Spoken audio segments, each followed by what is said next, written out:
Hey everybody, this is Jim at SP500chart.com using time-honored techniques to understand modern markets, featuring daily technical analysis videos of the S&P 500 index. This is going to be our look at today's action on December 2nd, 2011, and also a look back to review the week to see basically what we got right, what we got wrong, where we made a good call, where we made a bad call, or in this case, where we might have punted and just said, don't know. So before we get started, let me just remind you that the website and this video are for educational purposes only, and nothing stated at the site or in this video is intended to be used as investment advice. I can draw lines on charts, but you have to draw your own conclusions from your own research and make investment decisions that are suitable for your personal financial situation. I'm not a licensed financial professional. I'm just a guy who draws lines on charts. And when I talk about your personal financial situation, obviously I don't know what that is, but there are people who if they're down $50,000-$60,000 in a day, that's no skin off their nose. That's an average down day. There are people who, if they're down $600, they're in a tailspin. So you have to do what's right for you, and that not only includes how much money you have invested, it also includes your personal tolerance for risk. And so I would encourage you, as you look at some of these technical things, that you also consider your emotional makeup. Because if you trade in such a way that goes contrary to your emotional makeup, you may be setting yourself up for some trouble. So anyway, with that said, let's look at the S&P chart. And before we look at the chart, the first thing I want to say is I'm going to try something very slightly different here. I've had a couple of comments that sometimes the charts get a little confusing looking, and there's a joke there, and the joke is, well, join the club, because oftentimes a chart is confusing. We draw these lines to try to make sense out of it. But look, what I'm doing differently is I've made these numbers larger over here at the right-hand side of the chart that show the actual monetary data values. And so I think that'll make it a little bit easier to see. And also, I have framed this chart a little bit differently so that up in the upper left-hand corner, I hope that you can see where it says SP 500 30-minute. In case I forget to tell you what the time frame is on the chart, look up here and hopefully you'll be able to read that. If not, then I'll do something else. But for now, let's try that. So anyway, just to refresh your memory again, we are looking at a 30-minute chart that shows this entire pattern that we had been looking at, considering this as a reversal pattern, a triangle, or a complex head and shoulders, everything that is between this red line that I'm highlighting and this top red line. Now, what happened is we broke down and we missed the target down here by just a minute amount. I think the target was about 1155, 1156. The markets gave us 1159 and change. And I said this in another forum. I count that as a win. I think that it was a pretty darn good expectation from this pattern. But now we've rallied back up on the news of Europe. Quite frankly, I don't know whether that's really why we rallied or not. I think we were probably going to head up anyway. But that aside, I made the comment yesterday that as we were trading up between these little green lines, that I thought if this line right here broke, it will likely spell the end to that rally off of 1160. I'm going to switch over now to a 10-minute chart. Can you read that? 10 minutes right up there. And what was kind of interesting about today was we got an opening strength that briefly took the S&P over the apex of that triangle, even took it very briefly over the ascending bottom trend line that defined that triangle, but then weakness set in, and we actually ended the day on the bottom side of this ascending trend line. But I'm a little surprised at just how this line came to be breached. And if we move in now to a 3-minute chart, oops, didn't mean to do that. There we go. I meant to do that. Okay, if we look at this line right here, typically when you break a line, you do so in a fairly convincing fashion. And if you've been following the charts in the S&P with me over the past weeks, months, or even over a year, you'll know that often when a channel breaks, it's as if water is running almost uphill, then suddenly it finds a break and it just spills over. Well, today, the S&P just kind of traded sideways as if ignorant of this line. Well, I'm going to speak frankly. I don't think the market is ignorant of this line. If anything, I'm ignorant of this line. So I'm not sure this is really that important a thing. Just based upon how it just came right on over as if to say, nothing there. These aren't the droids you're looking for. There's just nothing going on here except for a very, very lazy sideways price action. So I think I may have to wait and see a little bit more on Monday before I'll know whether this was significant or not. The other possibility is that it is somewhat significant, and you see we've got this little blue line right here. Now that, created a little bit of a red candle when that broke. Right here, you can see where the cursor is, but that's still very, very minor. That's a loss of maybe 3 or 4 points. It fairly quickly, maybe 2.5, 3 points, but still nothing really to write home about and say, wow, did you see that? When that trend line broke, it was like water going over the edge of a dam. It wasn't at all.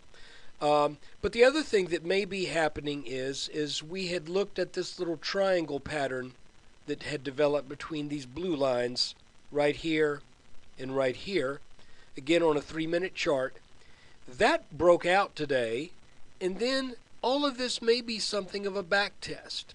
So all of this to say, it would not surprise me if Monday we rally up and maybe hit 1260 again. And then we'll have to see if it's going to sell back down. That would be kind of the expected thing.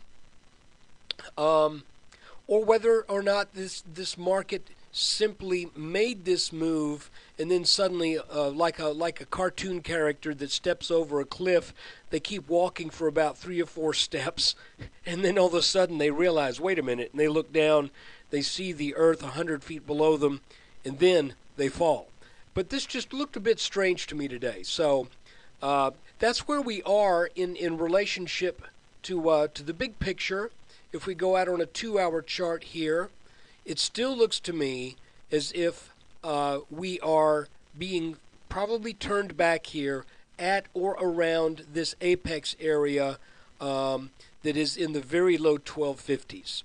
So I'm still thinking this should be an area where there may be some churn, but this should eventually turn down.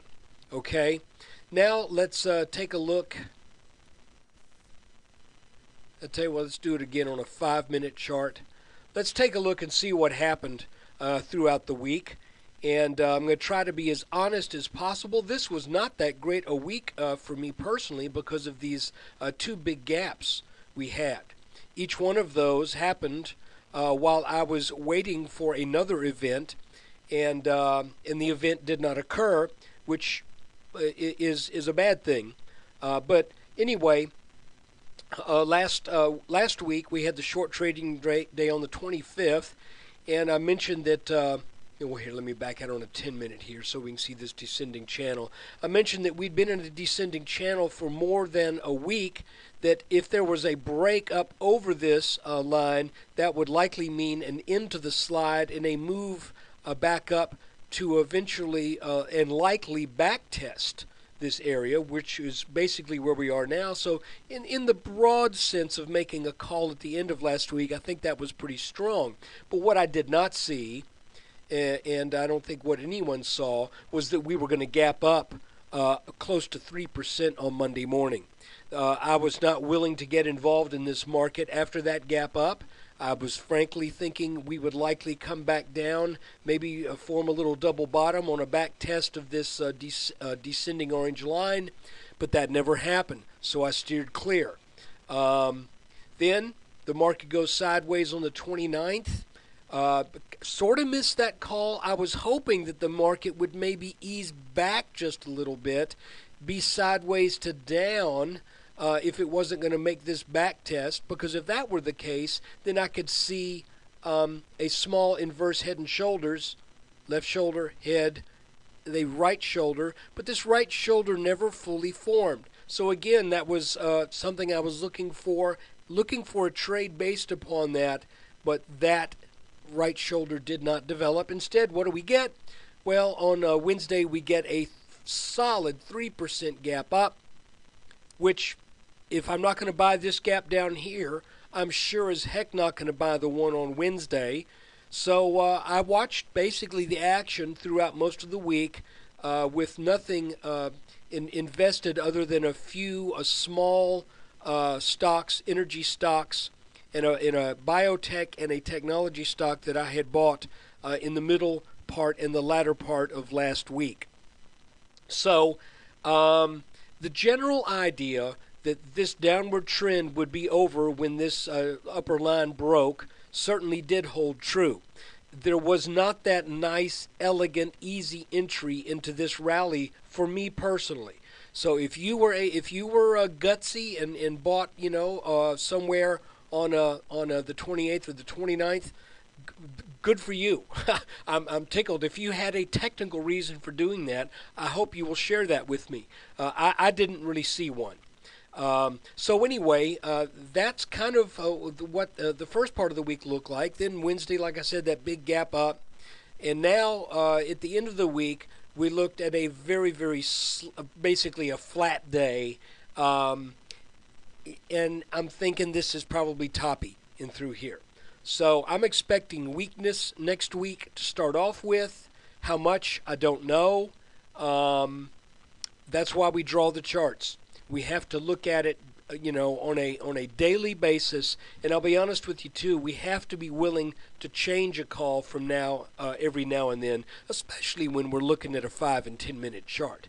I can back off to a daily chart and make some calls based upon these larger movements that the markets have been making. But when you're talking about a 5-minute chart, you're talking about a chart that is very easily, let's put it this way. In discussing the importance of some of these trend lines, in general, the shorter the line, the less importance. The shorter the line, the less long-acting of an effect. The longer the line, the more importance. So when you look at some of these minor little lines in here, like this little rising wedge that I thought could be setting up a downward move. Obviously, the news on Wednesday was sufficient to overcome these small and relatively insignificant trend lines. So that's what I mean. When you're looking at this 5-minute chart, you have to be willing to really make a call and then change a call when warranted. So that's kind of what we're looking at. It was a pretty good week, I believe. I hope you found the videos helpful to you. And if you're watching this video, by the way, you are either a subscriber or a non-subscriber. And briefly, I want to tell you what the difference is. Non-subscribers see all the videos, but on a delayed basis. Mondays and Tuesdays videos are released to non-subscribers after the close on Wednesday. Wednesday and Thursday videos are released to non-subscribers either after the close on Friday or over the weekend. The Friday video, however, is released to everyone. So I hope, even if you're not a subscriber, I hope you still are getting something out of this. If you are a subscriber, and I certainly hope you are too. So I'm interested in your feedback. And if you want to share your thoughts or opinions, please head on over to sp500chart.com. We have a forum. You can sign up for that. And then we also have some other things there for you, including all of the charts that are. You can either go to YouTube and find them, or you can find them at the website. That's sp500chart.com. You can subscribe for less than a cheap cup of coffee per day, and I think it's worth at least a cheap cup of coffee and a refill. Take care.